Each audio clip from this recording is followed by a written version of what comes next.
اور نعوذ باللہ وہاں کہا کہ سعودی حکومت میں رہنے والے امریکیوں کا خون حلال ہے اور بم بلاسٹ کر کے ان کو مارنے ان کو شوٹ کرنے کی کوشش کیے.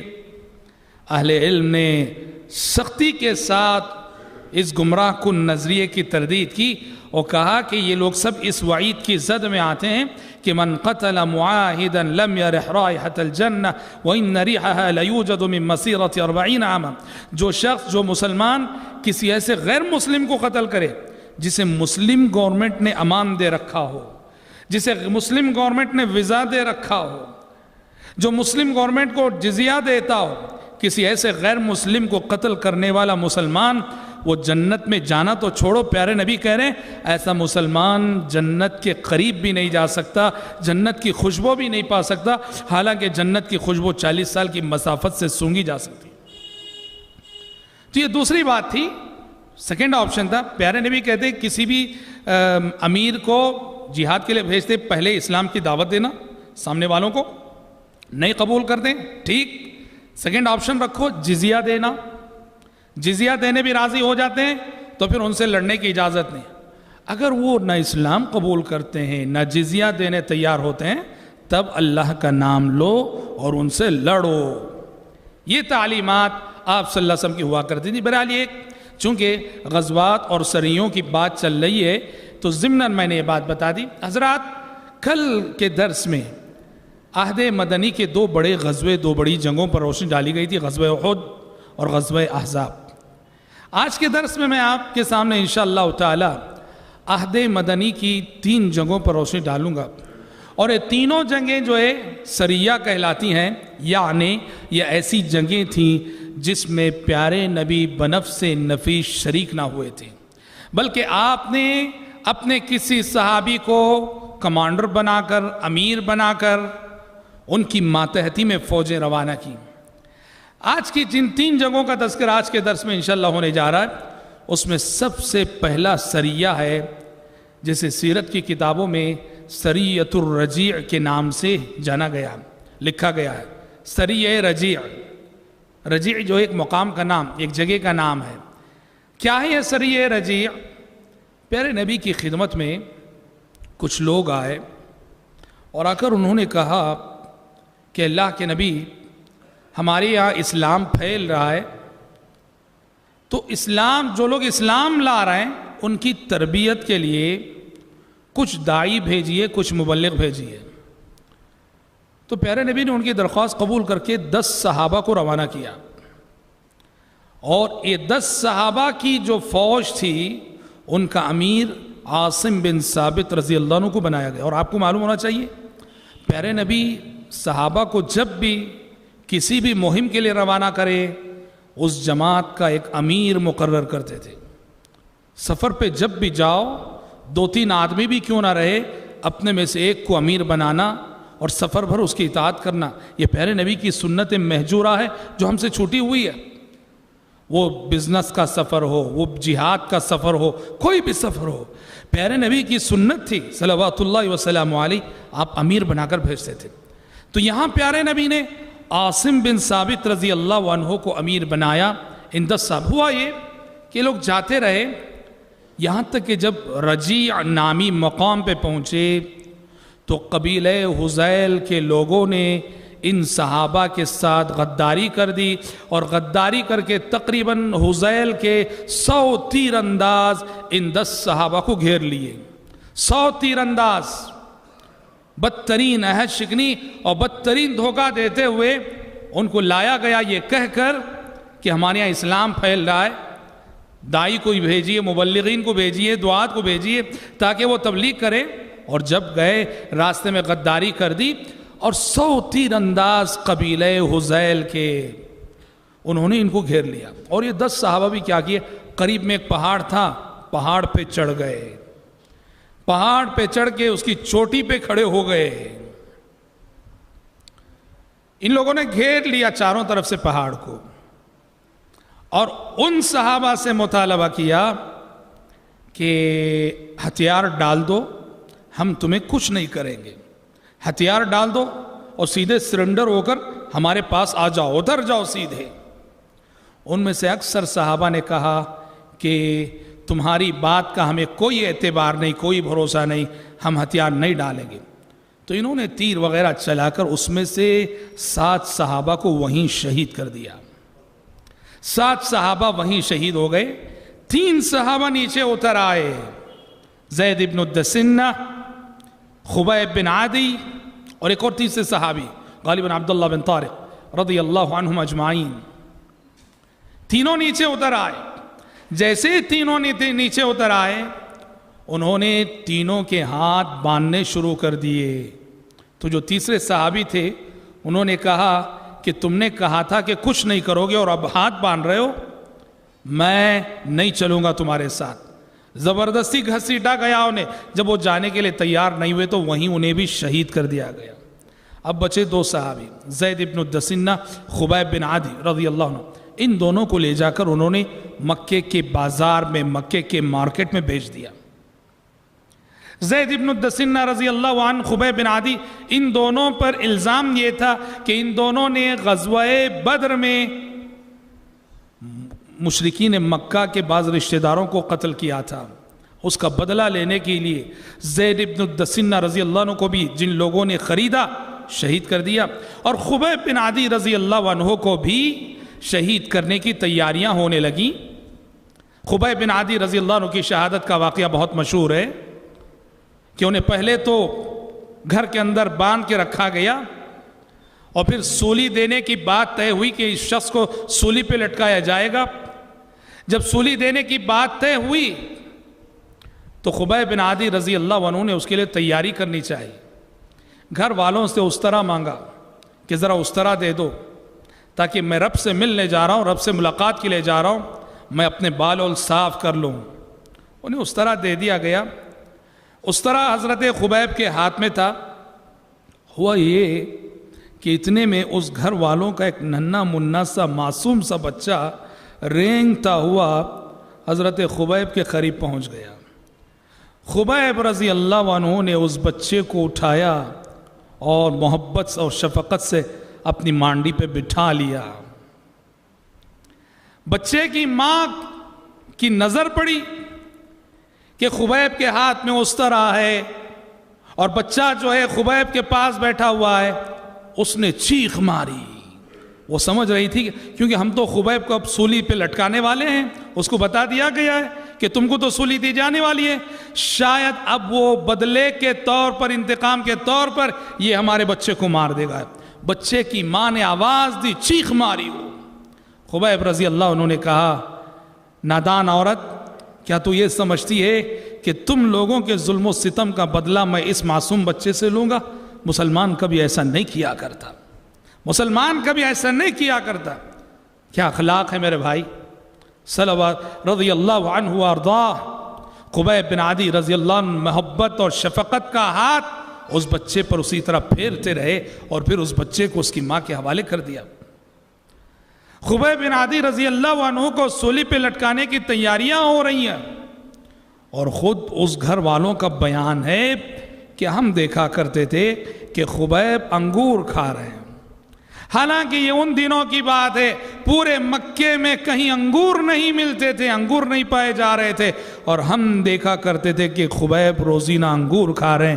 یہ وہ غیبی غذا تھی جس کا انتظام اللہ تعالیٰ نے خبیب رضی اللہ عنہ کے لیے کیا تھا، اور اس کی شہادت خود اس گھرانے کی ایک خاتون جو آگے چل کے مسلمان ہو گئی، مسلمان ہونے کے بعد اس گھرانے کی ایک خاتون نے شہادت دی، میں نے اپنی آنکھوں سے وہ انگور دیکھے ہیں جو خبیب کھایا کرتے تھے، حالانکہ اس وقت مکے میں کہیں ایک انگور نہیں پائی جاتی تھی۔ اللہ رب العالمین کی جانب سے انتظام تھا اس جلیل القدر صحابی کے لیے جو اللہ کے راستے میں اپنی جان لٹانے کی تیاری کر رہے تھے۔ خبیب رضی اللہ عنہ کو سولی پر لٹکانے کے لیے تنعیم لایا گیا۔ تنعیم جو حرم سے باہر ایک مقام ہے، عرب کے لوگ حدود حرم کا پاس و لحاظ کرتے تھے۔ تنعیم لایا گیا اور تنعیم لا کر سولی پر لٹکانے کی تیاری ہوئی۔ خبیب رضی اللہ عنہ سے پوچھا گیا آخری خواہش۔ خبیب بن عادی رضی اللہ عنہ نے کہا کہ آخری خواہش کیا ہے؟ آپ پڑھیے، وہ مجرمین جو سزائے موت پاتے ہیں، ہندوستان کی جنگ آزادی میں ہزاروں لوگوں کو سزائے موت دی گئی، اور پہلے سے یہ قانون رہا ہے کسی بھی مجرم کو سزائے موت دینے سے پہلے پوچھا جاتا ہے تمہاری آخری خواہش کیا ہے، اور وہ جو بھی کہتا ہے اس کی آخری خواہش پوری کی جاتی ہے۔ عام طور پہ ہر مجرم یہ کہتا ہے میری آخری خواہش یہ ہے کہ میں اپنے بیوی بچوں سے مل لوں، عام طور پہ یہی، میں اپنے ماں باپ سے مل لوں، میں اپنے بھائی بہنوں سے مل لوں۔ ہاں، کوئی کہتا کہ فلاں غذا کھا لوں، الگ الگ خواہشات۔ ہاں، خبیب بن عادی رضی اللہ عنہ جب ان سے پوچھا کہ تمہاری آخری خواہش کیا ہے، آپ جانتے ہیں انہوں نے کیا کہا؟ میری آخری خواہش ہے کہ 2 رکعت نماز پڑھ لوں۔ دیکھو، نماز کی عبادت سے قلبی تعلق، قلبی لگاؤ، نماز سے ایسا شغف، نماز بس ایک رسم، ایک روایت کے طور پر نہیں، نماز سے قلبی تعلق ہونا چاہیے، گہرا لگاؤ ہونا چاہیے۔ خبیب رضی اللہ عنہ نے کہا کہ 2 رکعت نماز پڑھ لوں، یہی بس میری آخری خواہش ہے۔ اجازت دے دی گئی، گئے 2 رکعت نماز پڑھے، مختصر نماز پڑھی، اور آ کے کہنے لگے کہ لوگوں، زندگی کی آخری نماز پڑھ رہا تھا، زندگی کا آخری سجدہ کر رہا تھا، دل تو کر رہا تھا کہ یہ نماز طویل سے طویل تر رہے، یہ نماز لمبی سے لمبی کروں میں، لیکن اے کافرو، میں نے اس ڈر سے، اس خوف سے نماز مختصر پڑھی ہے کہ کہیں تم یہ نہ کہنے لگ جاؤ کہ خبیب نے موت کے ڈر سے نماز لمبی کر دی ہے۔ اللہ اکبر۔ یہ وہ پہلے صحابی ہیں کہ جنہوں نے موت سے پہلے 2 رکعت پڑھنے کی سنت کو قائم کیا، یہیں سے سنت چل پڑی۔ عالم اسلام میں آج تک کوئی بھی مسلم قیدی جو سزائے موت پاتا ہے، تختہ دار پہ چڑھنے سے پہلے، مقتل میں آ کر کھڑے ہونے سے پہلے وہ 2 رکعت نماز پڑھتا ہے، نماز پڑھ کے پھر وہ جلاد کے آگے اپنا سر جھکاتا ہے۔ آج بھی تو یہ نماز پڑھنے کی سنت خبیب بن عادی رضی اللہ عنہ نے قائم کی، رضی اللہ عنہ وارضاہ۔ خبیب کو کھڑا دیا گیا رضی اللہ عنہ تختہ دار کے سامنے،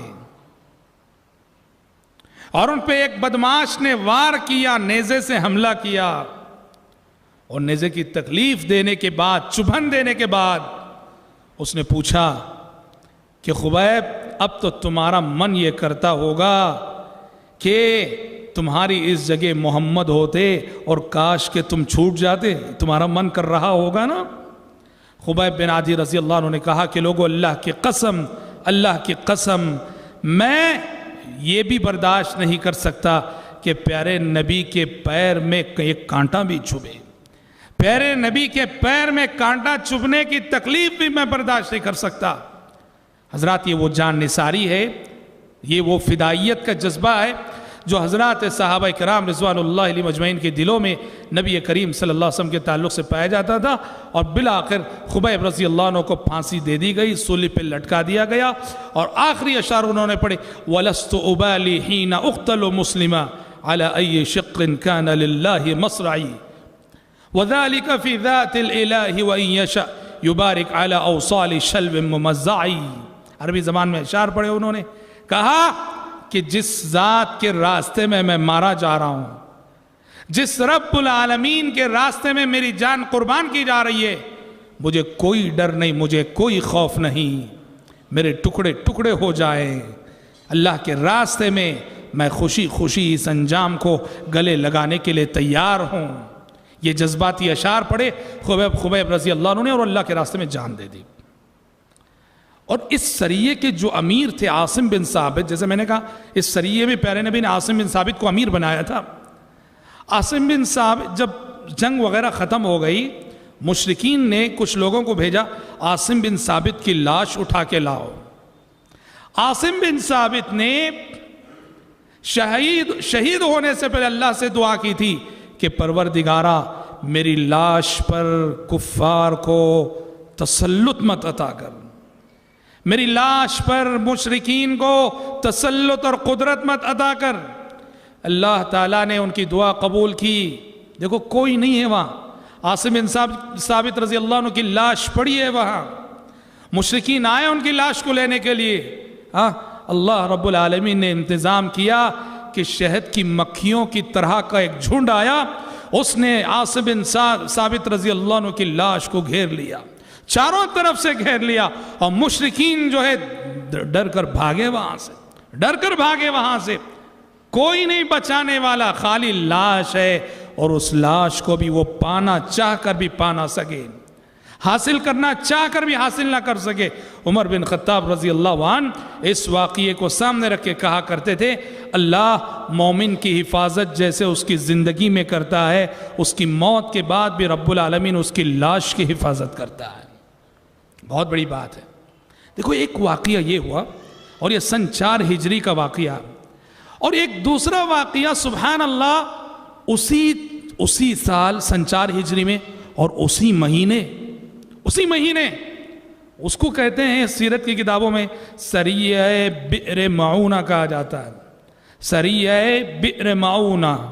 بئر معونہ ایک جگہ کا نام ہے جہاں یہ جنگ ہوئی تھی، اور اس کا پس منظر بھی کچھ ایسا ہی ہے کہ پیارے نبی کی خدمت میں نجد کے کچھ لوگ آئے، اہل نجد، قبیلے بنو عامر کے کچھ لوگ آئے، آ کر انہوں نے پیارے نبی سے درخواست کی کہ ہمارے یہاں اسلام پھیل رہا ہے، ذرا آپ تربیت کرنے والے دعات اور مبلغین کو بھیجیے۔ علاقہ بہت اہم تھا، قبیلہ بہت بڑا تھا۔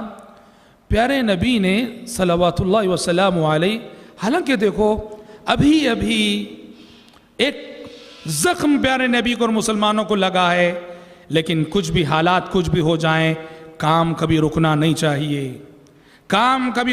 چاہیے۔ پیارے نبی نے ان لوگوں کی درخواست پر اپنے صحابہ میں سے سلیکٹڈ بالکل 70 صحابہ کا آپ صلی اللہ علیہ وسلم نے ایک وفد ان کے ساتھ روانہ کیا کہ ان کو لے جاؤ، اور یہ تمہاری تربیت کریں گے اور دین سیکھیں گے۔ اور صحیح بخاری کی روایت اور سیرت کی کتابیں بتاتی ہیں یہ 70 کے 70 بھی قرہ تھے۔ قرہ مطلب عالم، حافظ، قرآن مجید کا گہرا علم رکھنے والے۔ اور سبحان اللہ ان 70 صحابہ کے ساتھ بھی بالکل ویسا ہی سانحہ پیش آیا۔ یہ بھی جب راستے میں تھے تو رعل اور زکوان 2 قبیلے تھے، ان قبیلوں نے ان کے ساتھ غداری کی، اور غداری کر کے پورے 70 صحابہ کو شہید کر دیا۔ حملہ کیا گیا ان پر اور سارے صحابہ کو شہید کر دیا گیا۔ وہ بہت بڑا خسارہ اسلام کا، بہت بڑا نقصان اسلام کا۔ یہ وہ صحابہ تھے جن میں سے ایک عالم، ایک قاری، صرف ایک صحابی اس میں سے بچ پائے، عمر بن امیہ الزمری رضی اللہ عنہ۔ ان کے بارے میں بعض سیرت کی کتابیں کہتی ہیں کہ وہ بس زخمی ہو کر پڑے رہے، کفار سمجھے کہ شاید ان کی بھی جان چلی گئی ہے تو چھوڑ دیا، اور جیسے ہی وہ لوگ گئے عمر بن امیہ الزمری رضی اللہ عنہ وہاں سے اٹھے اور اٹھ کر سیدھے مدینے کی سمت چلے آئے۔ اور یہاں دیکھیے ایک واقعہ سبحان اللہ، عمر بن امیہ الزمری، اتنا بڑا دھوکہ بنو عامر کے لوگوں نے، رعل اور زکوان کے لوگوں نے کیا، 60 پر 9 علماء صحابہ شہید کیے گئے۔ عمر بن امیہ الزمری رضی اللہ عنہ وہاں سے بچ کر نجات پا کر مدینے کی سمت آ رہے تھے۔ راستے میں ایک جگہ مدینے کے قریب اسی قبیلے بنو عامر کے 2 آدمیوں سے ان کی ملاقات ہو گئی۔ قبیلے بنو عامر کون سا قبیلہ؟ جس نے ابھی 70 صحابہ کے ساتھ غداری کر کے 60 پر 9 صحابہ کو شہید کیا۔ اس قبیلے کے 2 آدمی کہیں سے آ رہے تھے، اور ان کو نہیں معلوم کہ ان کے قبیلے نے 70 صحابہ کے ساتھ کیا کیا ہے۔ عمر بن امیہ الزمری نے موقع کو غنیمت جانا، کہا کہ اس قبیلے کا تھوڑا تو بدلہ لے سکتا ہوں، جس قبیلے نے ہمارے 60 پر 9 ساتھیوں کو شہید کیا ہے، اسی قبیلے کے 2 آدمی ہیں یہ۔ پہلے تو ان کے ساتھ دوستی کی، اور ان کی غفلت کا موقع دیکھ کر تلوار نکالی، اور تلوار نکال کے دونوں کی گردن اڑا دی عمر بن امیہ الزمری رضی اللہ عنہ نے۔ اور وہ اپنی جگہ کیا سمجھ رہے تھے؟ یہ اس قبیلے کے 2 افراد ہیں جس قبیلے نے ہمارے 60 پر 9 ساتھیوں کو شہید کیا۔ ان دونوں کو مارنے کے بعد عمر بن امیہ الزمری کیا دیکھتے ہیں؟ ان دونوں کے پاس نبی کریم صلی اللہ علیہ وسلم کا خط ہے اور لیٹر ہے. وہ مدینے سے پیارے نبی کے پاس سے ہو کے آ رہے تھے اور پیارے نبی نے انہیں حفظ و امان عطا کر رکھا ہے. اللہ اللہ اللہ. جی تھے تو کافر, پیارے نبی انہیں حفظ و امان دے رکھے تھے, اور یہ خط جیسے ہی ملا بہت نادم ہوئے, بہت نادم ہوئے. دوڑے دوڑے مدینہ آئے, سارا ماجرا سنایا. قربان جائیے نبی کریم صلی اللہ علیہ وسلم کے اس عدل و انصاف پر. جس قبیلے بنو عامر نے آپ کے تقریباً 70 صحابہ کو شہید کیا, اس قبیلے کے 2 کافروں کا جب قتل ناحق ہو گیا, پیارے نبی نے ان دونوں کی دیت ادا کی اس قبیلے کو. اللہ اکبر. خون بہا, جیسے میں نے کل کے درس میں ذکر کیا, اس زمانے میں ایک انسانی جان کی قیمت ہوتی تھی 100 اونٹ. پہلے زمانے جاہلیت میں 10 اونٹ ہوتی تھی دیت, بعد میں 100 اونٹ کر دی گئی. کوئی ناحق کسی انسان کی جان لے لے, اس کا بدلہ یہ ہے کہ مقتول کے رشتہ داروں کو 100 اونٹ دے دیے جائیں. پیارے نبی نے چونکہ عمر بن امیہ زمری سے قتل ہو گیا, غلط فہمی کے تحت صحیح, پیارے نبی نے باقاعدہ ان 2 جانوں کی دیت, ان 2 جانوں کا خون بہا, اس قبیلے بنو عامر کو عطا کیا. اور بنو نذیر یہودیوں پر جب ہم گفتگو کریں گے انشاءاللہ, ہمارا ایک محاضرہ خالص یہودیوں پر ہوگا, اس میں ہم بتائیں گے انہی 2 مقتولوں کی دیت لینے کے لیے آپ یہودیوں کے پاس گئے تھے, جب یہودیوں نے آپ پر نعوذ باللہ چٹان گرانے کی کوشش کی, اور وہی سبب بنا یہودیوں کے ساتھ ایک جنگ کا, جیسا کہ ہم انشاءاللہ تعالی آگے بحث کریں گے. یہ 2 واقعے پیارے نبی کو بہت گہرا صدمہ پہنچا. ایک تو سریہ رجی اور ایک سریہ بیر معونہ. آپ کے صحابہ کی قیمتی جانیں گئیں, بہت دکھی ہوئے, بہت غمزدہ ہوئے, اور تقریباً 1 مہینہ قنوت نازلہ پڑھتے رہے آپ صلی اللہ علیہ وسلم. 1 مہینہ ان قبائل پر بددعا کرتے ہوئے فجر کی نماز میں آپ قنوت نازلہ پڑھتے رہے. اور حضرات, ان دونوں واقعات میں جو اصل سمجھنے کی جو بات ہے وہ کیا ہے جانتے ہیں؟ سوچو کہ پیارے نبی نے حضرت عاصم بن ثابت کی قیادت میں 10 صحابہ کیوں روانہ کیے, اور یہ 70 قراء کو کیوں روانہ کیا؟ مقصد تھا کہ جو لوگ اسلام میں آ رہے ہیں ان کی تربیت کرنا. میں اس پہ اصل گفتگو کرنا چاہتا ہوں. دیکھو یہ بات یاد رہے کہ الحمدللہ ثم الحمدللہ ہمارے ملک ہندوستان میں دعوت کا کام تو ہو رہا ہے, کافی ہندو مسلمان ہو رہے ہیں بفضل تعالی, کافی کرسچن مسلمان ہو رہے ہیں, مگر افسوس کے ساتھ کہنا پڑتا ہے کہ یہ جو ہمارے بھائی جو ریورڈ برادرز ہیں, ان کی تربیت کا ہمارے پاس کوئی مستحکم نظام نہیں ہے. ہم کلمہ پڑھا کے انہیں چھوڑ دیتے ہیں, ان کی تربیت نہیں کرتے ہیں, اور یہ بہت بڑی غلطی ہے. پیارے نبی نے جو 70 صحابہ 10 صحابہ جو شہید ہوئے, اسی مہینے پھر 70 صحابہ اپنے روانہ کیے, کیونکہ تربیت کا مسئلہ تھا. جو لوگ اسلام میں آ رہے ہیں ان کی تربیت کرنی تھی, انہیں علم دینا تھا, انہیں پڑھانا تھا, انہیں سکھانا تھا, انہیں توحید کا سبق, آخرت کیا چیز ہے, رسالت کیا چیز ہے, جی نماز کا طریقہ کیا ہے. تربیت بہت ضروری ہوتی ہے میرے بھائی. اور آپ سیرت رسول میں دیکھیں گے پیارے نبی تربیت کا بڑا اہتمام کرتے تھے. مدینے میں پہلی جب سن 10 نبوت میں 6 لوگوں سے مدینے کی آپ کی ملاقات ہوئی, وہ 6 مسلمان ہو گئے. پیارے نبی نے فوراً مدینے میں تربیت کے لیے ایک داعی کو بھیج دیا. وہ کون تھے؟ مصعب بن عمیر رضی اللہ عنہ. مصعب بن عمیر رضی اللہ عنہ مدینہ پہنچے اور وہاں اسلام لانے والوں کی تربیت کرتے رہے. یاد رکھو ہمارے جو بھی بھائی اسلام میں آتے ہیں ان کی تربیت بہت بڑی ذمہ داری ہے, جس میں ہم غفلت کر رہے ہیں, کوتاہی کر رہے ہیں.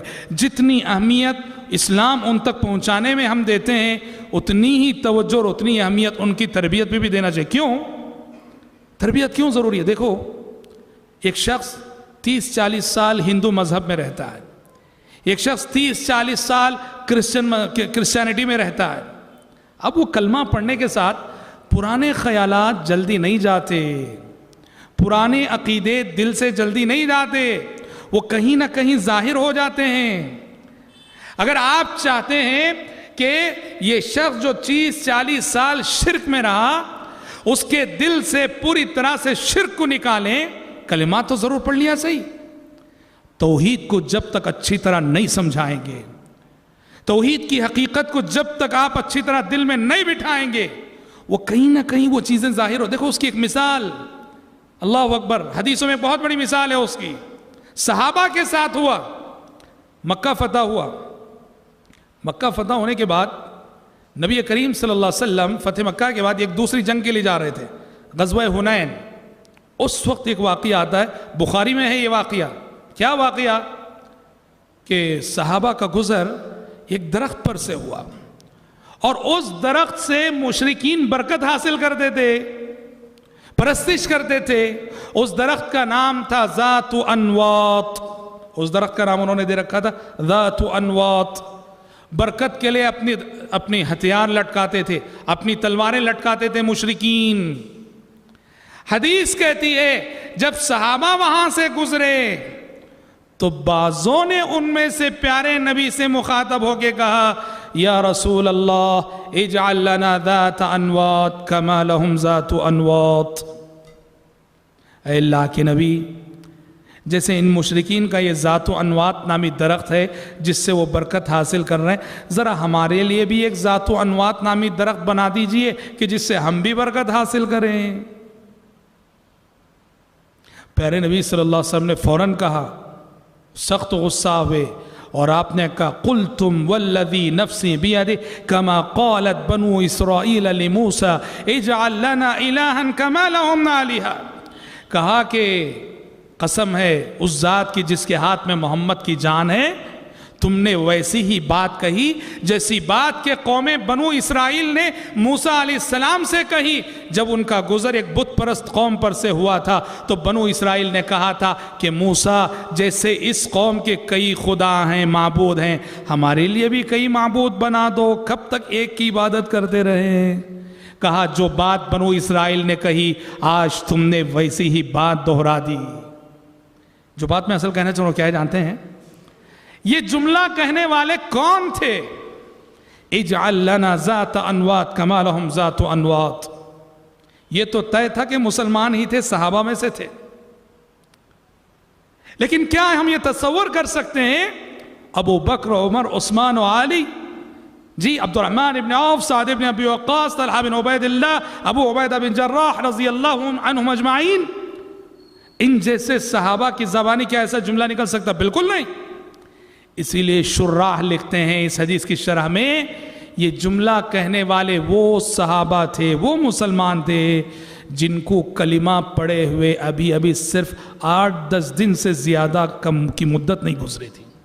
ابھی فتح مکہ کے موقع پہ مسلمان ہوئے تھے. وہ فتح مکہ کے موقع پہ مسلمان ہوئے تھے. وہ اب پیارے نبی نے ان کو غزوہ حنین میں ساتھ لے لیا تھا. اب چونکہ ابھی ابھی اسلام میں آئے ہیں، کفر کو چھوڑے ہوئے صرف 8-10 دن کا عرصہ گزرا ہے، اس لیے وہ پرانے خیالات کبھی زبان پہ آ جاتے ہیں. سمجھ میں آیا آپ کو؟ بہت ضروری ہوتا ہے ہمارے یہ نو مسلم بھائی، ہمارے یہ مہاجر بھائی جو کفر سے اسلام کی جانب ہجرت کر کے آتے ہیں، ان کی تربیت کرنا بہت ضروری ہوتا ہے، بہت ضروری ہوتا ہے. جس طرح سے آج ہم مسجدیں بناتے ہیں، گلی گلی مسجد، محلہ محلہ مسجد، الحمدللہ بہت اچھی بات ہے.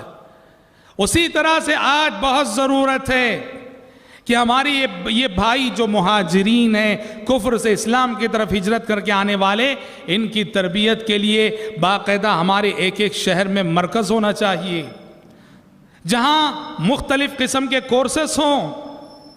2 سال کا کورس، 1 سال کا کورس، 6 مہینے کا کورس، 3 مہینے کا کورس، 1 مہینے کا کورس، 7، یعنی کیونکہ ریورٹس جو ہوتے ہیں سب کے حالات ایک جیسے نہیں ہوتے، الگ الگ حالات ہوتے ہیں. کوئی 2 سال دے سکتا ہے، کوئی 1 سال دے سکتا ہے. بہت ضروری ہے میرے بھائی، بہت ضروری ہے. ورنہ کیا ہوگا جانتے ہیں؟ ہندوستان میں، جی ذرا سوچو کہ ہندوستانی معاشرے میں، ہندوستانی سماج میں، مسلمانوں میں یہ بدعتیں، یہ خرافات، یہ رسمیں، یہ روایتیں کیوں ہیں؟ نکاح کی بات لے لو یا کسی کی وفات اور انتقال کی بات لے لو، کتنی رسمیں ہیں جو ہندوؤں سے ملتی جلتی ہیں، ہندوانہ کلچر سے آئی ہوئی رسمیں مسلمانوں میں پائی جاتی ہیں۔ ریزن کیا ہے جانتے ہیں؟ ہندوستان میں بدعت و خرافات کے پھیلنے کا، غلط قسم کی رسم و غلط قسم کی روایتوں کے پھیلنے کا ایک سبب کہ ہندوستان کے وہ لوگ، ہمارے آبا و اجداد جو یہاں مسلمان ہوئے، ان کی صحیح تربیت نہ ہوئی، نتیجے میں وہ کلمہ پڑھ کے مسلمان تو ہو گئے، لیکن جس اسلام پہ وہ قائم رہے وہ آدھا اسلام تھا آدھا ہندو مت تھا۔ وہ جی شرک سے تو شاید وہ بچ گئے، لیکن کھانے پینے میں، شادی بیاہ میں، جی نکاح و طلاق میں وہ ہندوانہ روایتوں کے پابند رہے۔ صحیح تربیت، یہاں اسلام لانے والوں کی صحیح تربیت نہ ہونے کے نتیجے میں مسلمانوں کے اندر اور انڈین سماج اور انڈین سوسائٹی کے اندر خرافات، خصوصاً رسمیں اور روایتیں، کتنی رسمیں ہیں جو بالکل ہندوانہ کلچر سے مشابہت رکھنے والی۔ تو اس لیے میرے بھائی یاد رکھنا، تربیت بہت ضروری ہوتی ہے۔ اور تاریخ کے حوالے سے ایک اور بات میں بتا دیتا ہوں، یہ بات بھی بہت یاد رکھنا، تربیت کیوں ضروری ہوتی ہے۔ تربیت جو ہمارے بھائی اسلام میں آتے ہیں ان کو علم دینا، علم سکھانا، ان کی تربیت کرنا کیوں ضروری ہوتا ہے۔ آپ دیکھیے نبی کریم صلی اللہ علیہ وسلم کی وفات کے بعد عرب میں ارتداد کا فتنہ ہوا۔ یہ سیرت کی ساری کتابیں اور ہسٹری کی ساری کتابیں پڑھیے، فتنہ ارتداد، اللہ اللہ، اتنا بڑا فتنہ، ادھر پیارے نبی کی وفات ہوئی اور ادھر عرب میں چاروں طرف سے قبیلوں کے مرتد ہونے کی خبریں۔ آج وہ قبیلہ مرتد ہو گیا اسلام سے، کل وہ قبیلہ مرتد ہو گیا اسلام سے، آج وہ، یعنی ارتداد کا ایک سلسلہ چل پڑا۔ ابو بکر صدیق رضی اللہ عنہ کا یہ کارنامہ تھا، الحمدللہ 2 سال کی مدت میں انہوں نے اس فتنہ ارتداد کا خاتمہ کیا۔ یہاں کیا سبب تھا؟ پیارے نبی کی وفات کے ساتھ ہی عرب کے مختلف قبیلے کیوں مرتد ہوئے؟ دیکھو یہ بات یاد رکھنا، ارتداد کا سبب یہ تھا کہ یہ سب قبیلے وہ قبیلے تھے جو بالکل نبی کریم صلی اللہ علیہ وسلم کے آخری دور میں مسلمان ہوئے تھے۔ آخری دور میں سن 9 ہجری پیارے نبی کی وفات سے 1 سال پہلے، سن 9 ہجری کو عام الوفود کہا جاتا ہے، جس سال عرب کے پورے قبیلے جو ہے اپنے نمائندوں کو پیارے نبی کی خدمت میں بھیج کر انہوں نے اعلان کیا کہ ہم مسلمان ہو رہے ہیں، عام الوفود۔ تو لہٰذا یہ وہ لوگ تھے جو بالکل آخری عہد نبوت میں اسلام قبول کیے تھے، بالکل آخری عہد نبوت میں، اور ان کو پیارے نبی کی صحبت زیادہ نصیب نہیں ہوئی تھی۔ پیارے نبی کے پاس آنا، پیارے نبی کی خدمت میں رہنا، پیارے نبی کی تربیت میں رہنا، یہ سعادت انہیں زیادہ حاصل نہیں ہوئی تھی۔ نتیجے میں پیارے نبی کی وفات کے ساتھ ہی شیطان ان کو گمراہ کرنے میں آسانی سے کامیاب ہو گیا تھا۔ لیکن اس کے مقابلے میں دیکھو وہ صحابہ مکہ، مدینہ، طائف، کہتے ہیں فتنہ ارتداد میں 3 شہر پوری طرح محفوظ رہے، مکہ، مدینہ، طائف۔ یہاں فتنہ ارتداد نہیں ہوا، یہاں لوگ مرتد نہیں ہوئے۔ کیوں نہیں ہوئے؟ اس لیے کہ یہاں جو رہنے والے صحابہ تھے وہ ڈائریکٹ نبی کی تربیت میں تھے، بار بار نبی سے ملنے کا شرف انہیں حاصل ہوتا تھا، نبی کریم صلی اللہ علیہ وسلم کی تربیت کا شرف انہیں حاصل تھا۔ پیارے نبی سے قریب ہونے کی وجہ سے فتنہ ارتداد ان میں جو ہے جگہ نہ بنا سکا۔ لیکن دوسرے عرب میں تو لہٰذا سوچو کتنا اہم ہوتا ہے یہ جو 2 واقعہ ہم نے پڑھے، سریہ رجی اور سریہ بیر معونہ، ان دونوں واقعات میں جو صحابہ شہید ہوئے، پہلے واقعے میں 10 صحابہ، دوسرے واقعے میں 70، یہ وہ صحابہ تھے جن کو پیارے نبی نے ریورس مہاجرین کی تربیت کے لیے بھیجا تھا، جو اسلام میں آ رہے تھے ان کی تربیت کے لیے۔ اس لیے یاد رکھنا کہ یہ کرسچن کو کلمہ پڑھا دینا جتنا اہم ہے، ایک ہندو کو کلمہ پڑھا دینا جتنا اہم ہے، اس سے زیادہ اہم یہ ہے کہ اس کو بتایا جائے کہ صحیح اسلام کیا ہے۔ اور نہ آپ دیکھو ہندوستانی سماج میں کتنے غیر مسلم ہیں، ہاں مسلمان ہو کر جی وہ جو ہے بریلوی ہے، مسلمان ہو کر وہ قبر پرست ہے، پہلے وہ مندروں میں جھکتا تھا اب جا کے مزاروں میں جھک رہا ہے۔ ایسے اسلام کا کوئی فائدہ ہے؟ ضروری ہوتا ہے کہ جو بھی کلمہ پڑھتے ہیں صحیح اسلام، سچے اسلام کا تعارف ان کے سامنے جو کرایا جائے۔ حضرات، تیسری اور آخری جنگ جس کا تذکرہ بالاختصار آج کے درس میں میں 5-7 منٹ میں آپ کے سامنے کر دوں گا، یہ ہے سریہ موتا۔ سریہ موتا، موتا جو ہے یہ بالکل شام کا ایک علاقہ، اور یہاں کرسچنوں کی حکومت تھی، اور یہ بھی ایک جنگ تھی جس میں پیارے نبی شریک نہ ہوئے تھے۔ جنگ کا سبب یہ تھا، اور یہ پہلی جنگ ہے، یہ پہلی جنگ ہے جہاں مسلمانوں نے کرسچنوں کو فیس کیا، لڑا، کرسچنوں سے لڑا۔ اب تک جو بھی جنگیں ہوئی تھیں، اور یہ سن 8 ہجری میں ہوئی تھی جنگ، یہ اس سے پہلے جتنی جنگیں ہوئیں یا تو کفار اور مشرکین سے ہوئیں یا تو یہودیوں سے ہوئی۔ سریہ موتا پہلا موقع ہے جس میں مسلمانوں نے جنگ کے میدان میں کرسچنوں کو فیس کیا، اور سبب یہ تھا پیارے نبی نے حارث بن عمیر الازدی رضی اللہ عنہ کو اپنا سفیر بنا کر دعوت اسلام کا خط اور لیٹر دے کر بھیجا تھا وہاں کے حکمران کو پہنچانے کے لیے۔ ہوا یہ کہ وہ اس علاقے میں ہرقل بادشاہ کا جو گورنر تھا، اس نے حارث بن عمیر الازدی رضی اللہ عنہ کو شہید کر دیا، اور اس زمانے میں سفیر کو قتل کرنا بہت بڑا جرم سمجھا جاتا تھا۔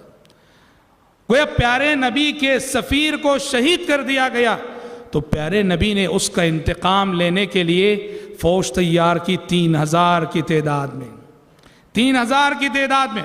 اور اللہ اکبر، ہم آپ کو بتائیں اس 3000 کا مقابلہ کرنے کے لیے جو فوج کرسچنوں کی جانب سے کتنی تھی، کرسچن مشرک سب مل کر تقریباً 2 لاکھ، 2 لاکھ کی تعداد میں۔ حیرت انگیز جنگ اور حیرت انگیز معرکہ عہد نبوت کا، جہاں 3000 صحابہ نے اور 2 لاکھ کا مقابلہ کیا، 2 لاکھ کا سامنا کیا تھا۔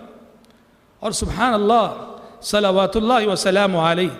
دیکھو پیارے نبی کی عادت تھی، پیارے نبی ہمیشہ کسی بھی جنگ میں صرف ایک امیر بناتے تھے، ایک امیر، کہ یہ جنگ گزار رہے ہیں فلاں صاحب امیر ہوں گے۔ لیکن اس جنگ میں خلاف معمول آپ نے 3 امیر بنائے، 3 امیر بنائے۔ جی، کہا کہ اس فوج کے امیر زید بن حارثہ ہوں گے، اگر وہ شہید ہو گئے تو جعفر بن ابی طالب امیر ہوں گے، اور اگر وہ بھی شہید ہو گئے تو ابو